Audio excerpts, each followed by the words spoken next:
Saludos cordiales a nuestros queridos profesores del curso de Desarrollo de Competencias en el Mentoring Educativo. Y vamos al capítulo número 5 que ha diseñado para ustedes la Escuela Superior de Capacitación para Profesionales ESUCAP y la Universidad Nacional de Ucayali. ¿Qué vamos a ver en este capítulo? Nuevas competencias profesionales para enseñar. Y la primera competencia es organizar y animar situaciones de aprendizaje.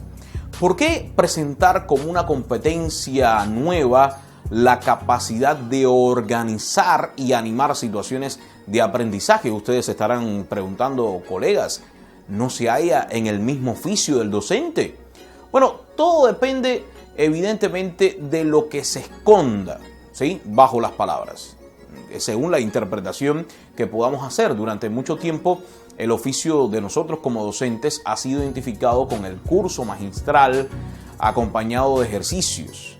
La figura indiscutiblemente del maestro permite a la del discípulo que bebe sus palabras. Es decir, el discípulo, nuestros alumnos beben de nuestras palabras y continuamente se forma con su contacto. Es decir, nuestros estudiantes se forman con el contacto que van teniendo con nosotros durante todo el año escolar. Luego trabajando también su pensamiento, escuchar una lección, hacer ejercicios o estudiar un libro pueden ser actividades de aprendizaje.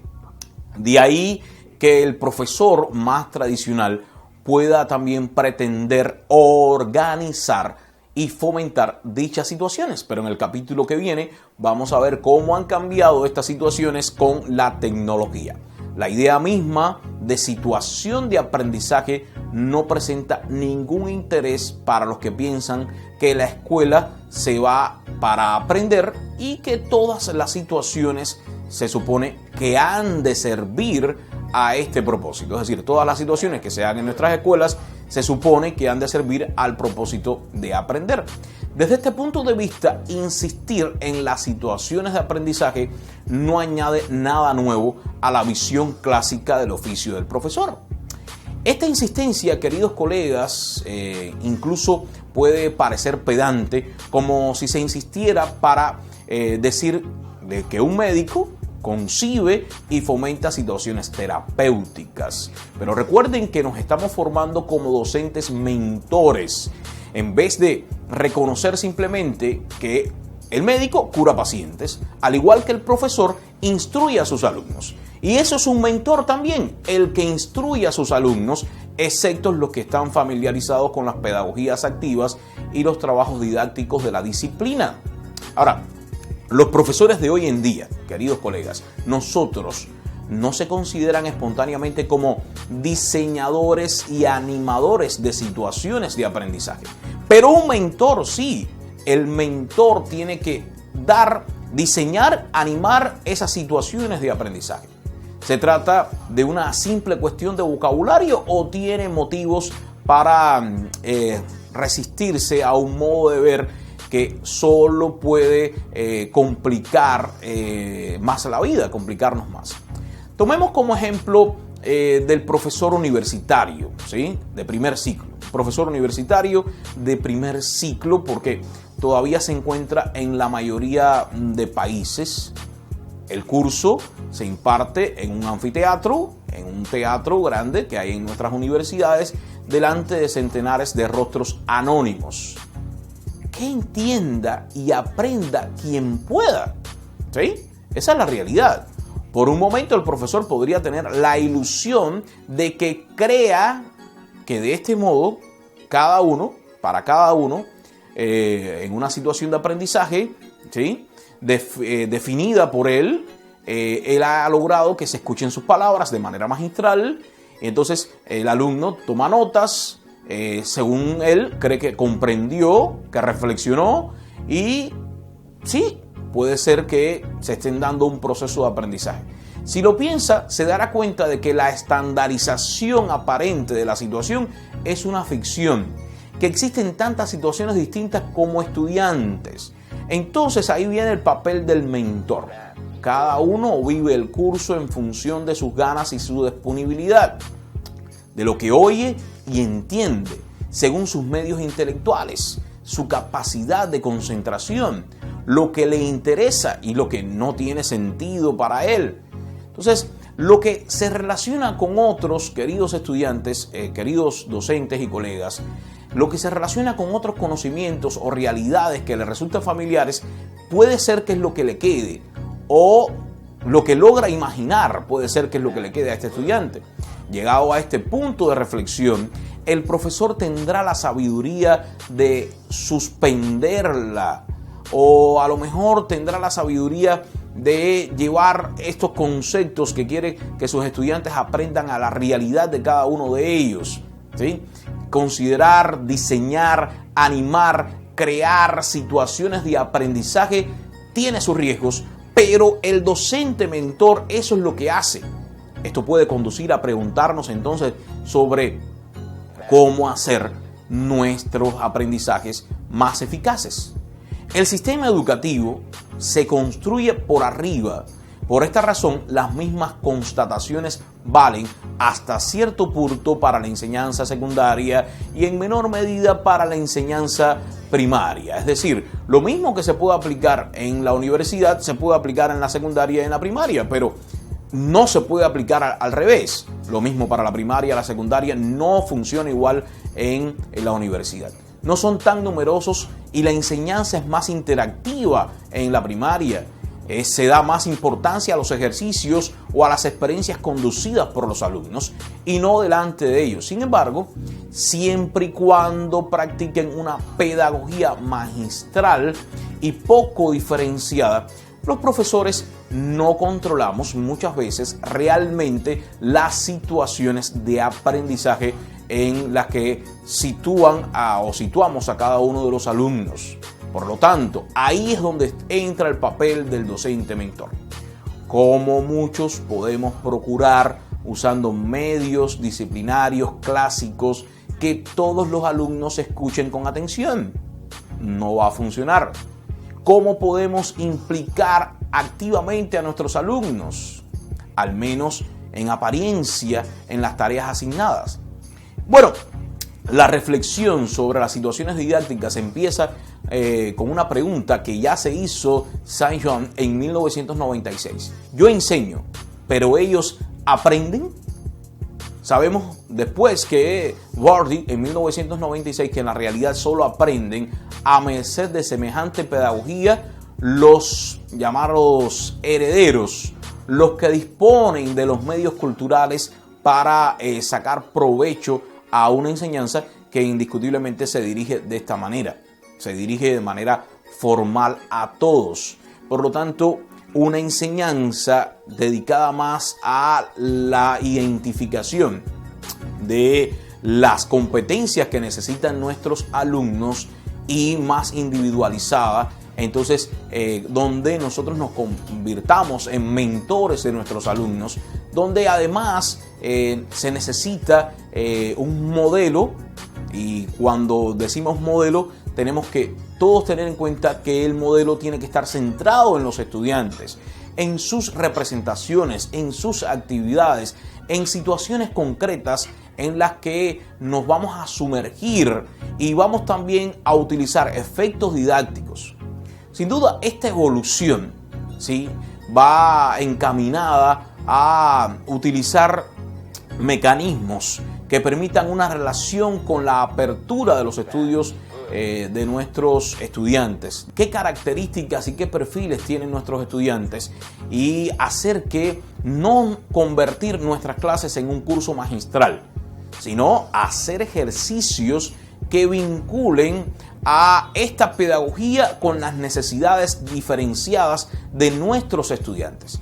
La reflexión sobre la situación de aprendizaje es que nuestros estudiantes vean tu clase no como una clase magistral, sino que una clase que en perspectiva está en manos de una escuela más eficaz para todos, que es capaz de organizar, que es capaz de animar situaciones de aprendizaje de un modo que no complique los efectos de la enseñanza, sino que lo haga de manera espontánea.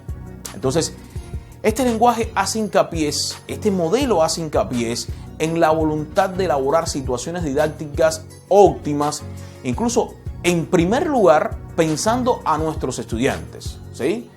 En esos estudiantes que no aprenden escuchando lecciones. Las situaciones pensadas así alejan de los ejercicios clásicos, y eso es lo que es un docente mentor, que se aleja de los ejercicios clásicos y que solo exigen la puesta en práctica de un procedimiento conocido. Ahora bien, siguen siendo útiles los elementos clásicos, pero ya no son el alfa y omega del trabajo en clase, no más que el curso magistral limitado a funciones precisas. Por lo tanto, es mejor organizar y animar situaciones de aprendizaje, mantener un lugar justo para estos métodos.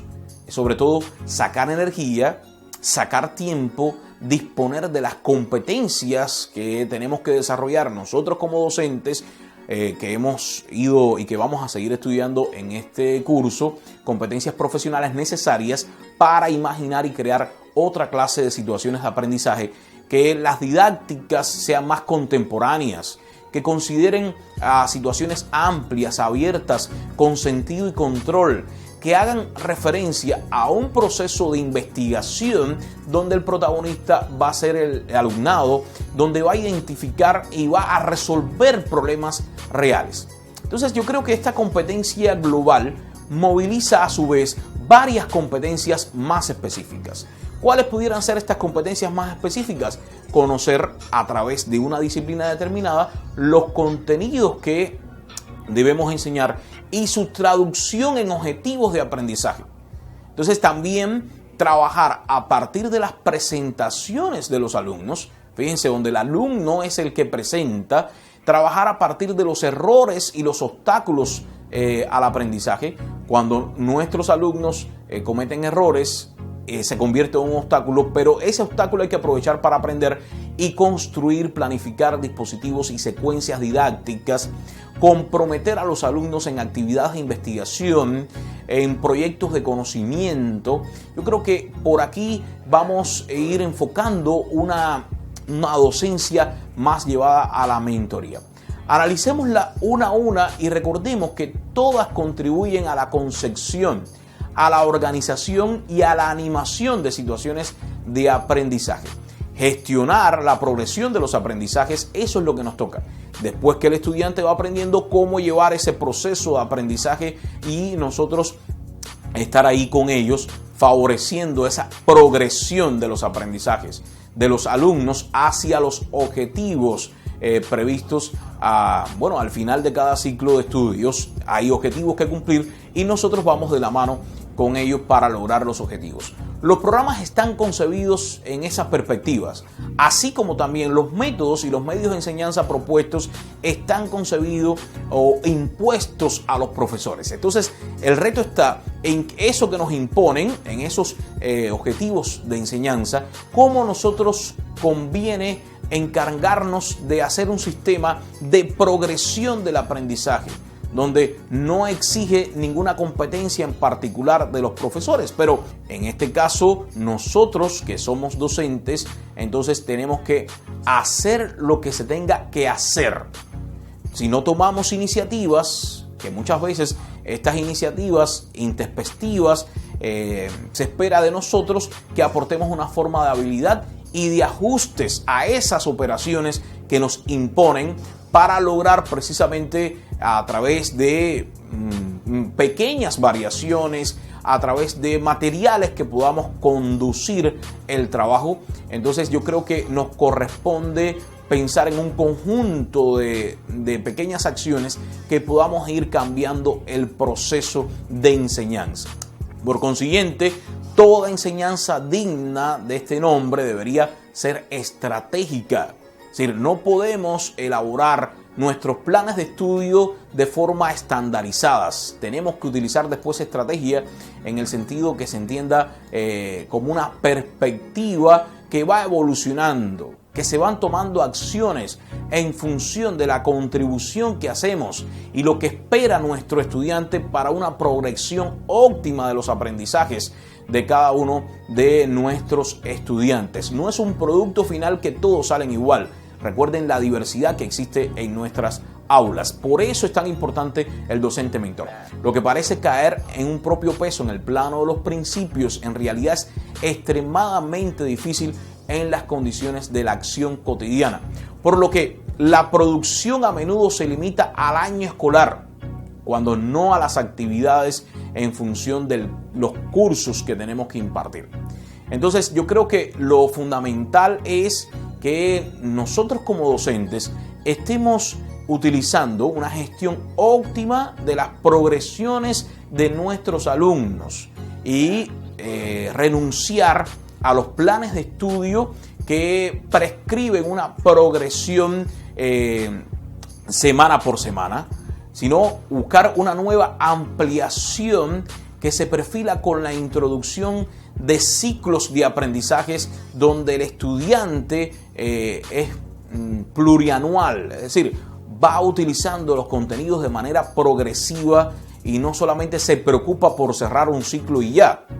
Yo creo que el estudiante está más involucrado en aprobar un ciclo, en aprobar un examen, que en aprender progresivamente para su desarrollo profesional y personal.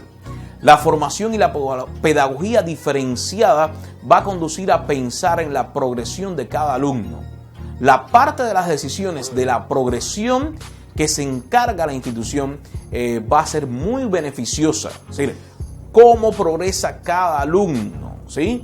Y para eso tenemos que desarrollar profesores mentores.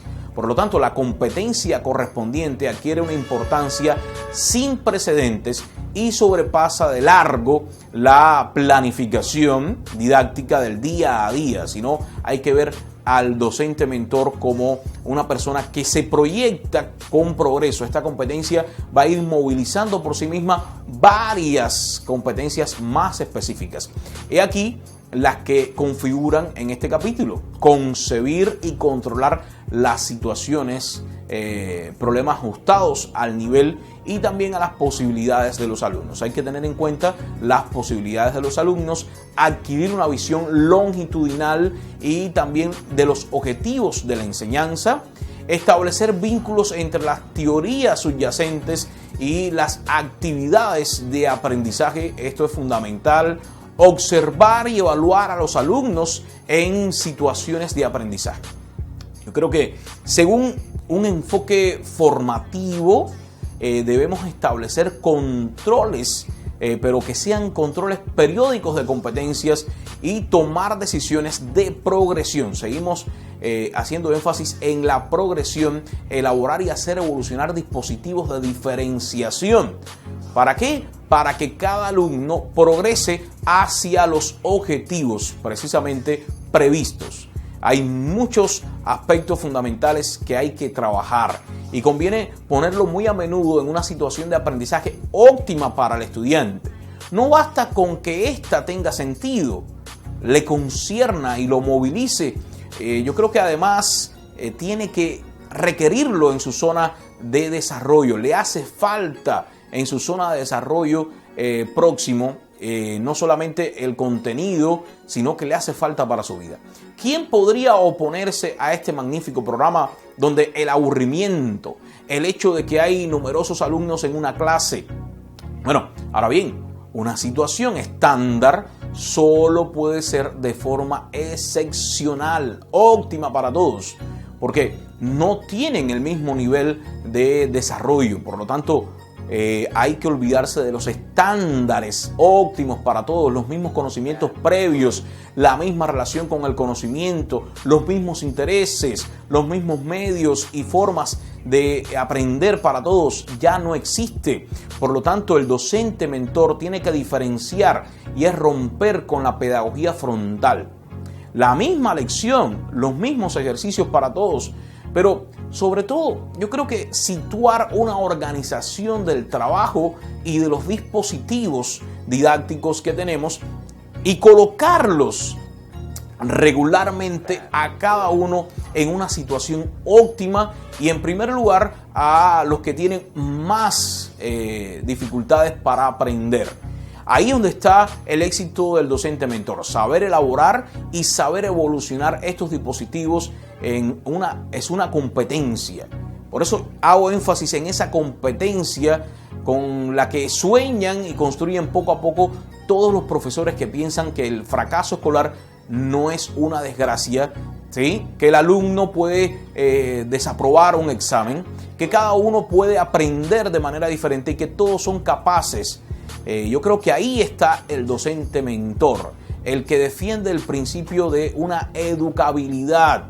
Ahora, el docente mentor tiene que proponer situaciones de aprendizaje adecuadas. ¿Adecuadas a quién? A los ojos de muchos practicantes. Esto parece todavía una utopía, que los practicantes asuman esta manera natural de ser capaz de diferenciar, de ser capaces de utilizar la disciplina y poniéndole mucha energía e imaginación.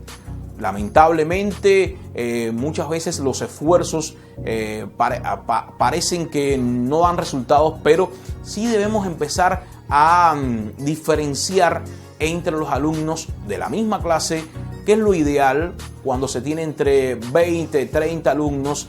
Sería ofrecer a cada uno lo que necesita, a cada uno según sus necesidades.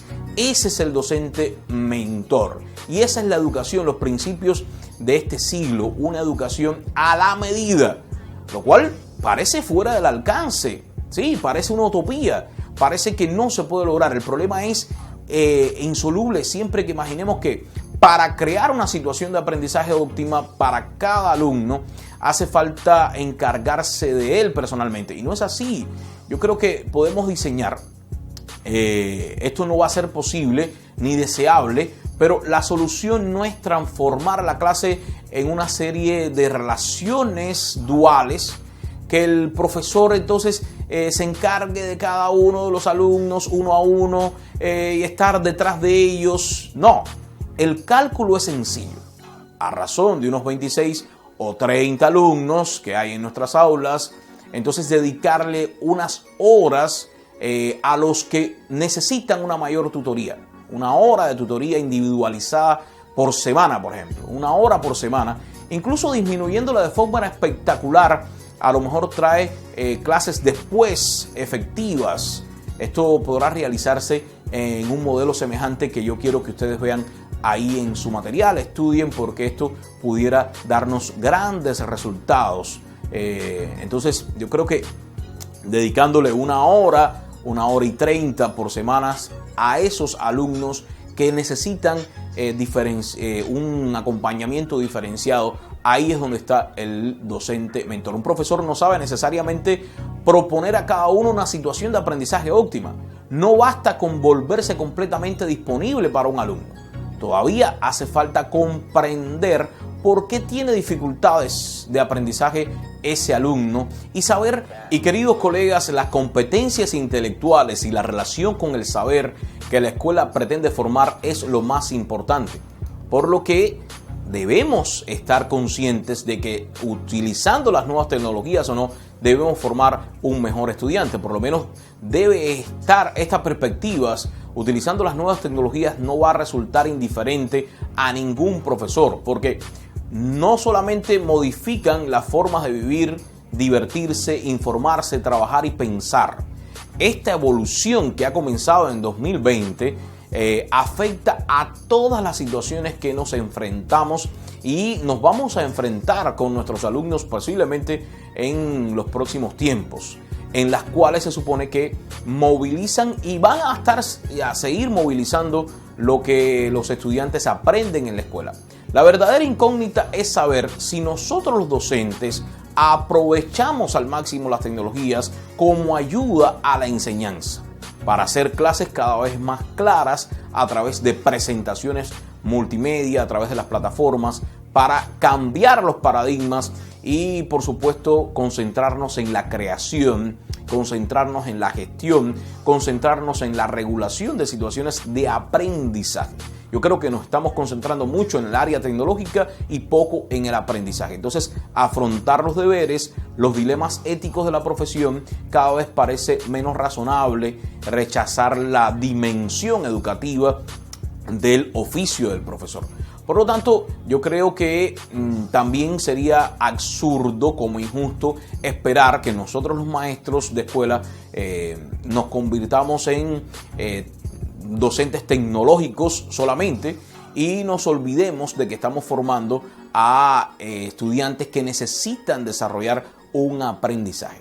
Serían ejemplos que no sabrían esconder el estado del mundo, no ensuciar el planeta, por ejemplo. Y todos los alumnos lo ven día tras día en la ciudad, en los medios de comunicación. Nosotros les enseñamos que no deben ensuciar el planeta, pero lo ven en su entorno día a día. No podemos enseñar competencias cuando en nuestra sociedad se enseña de diferente manera. Y es que no hay dudas de que estamos enseñando algo en el colegio y sin embargo en la sociedad se ve otro comportamiento. Entonces, enseñar en el fondo es enseñarse.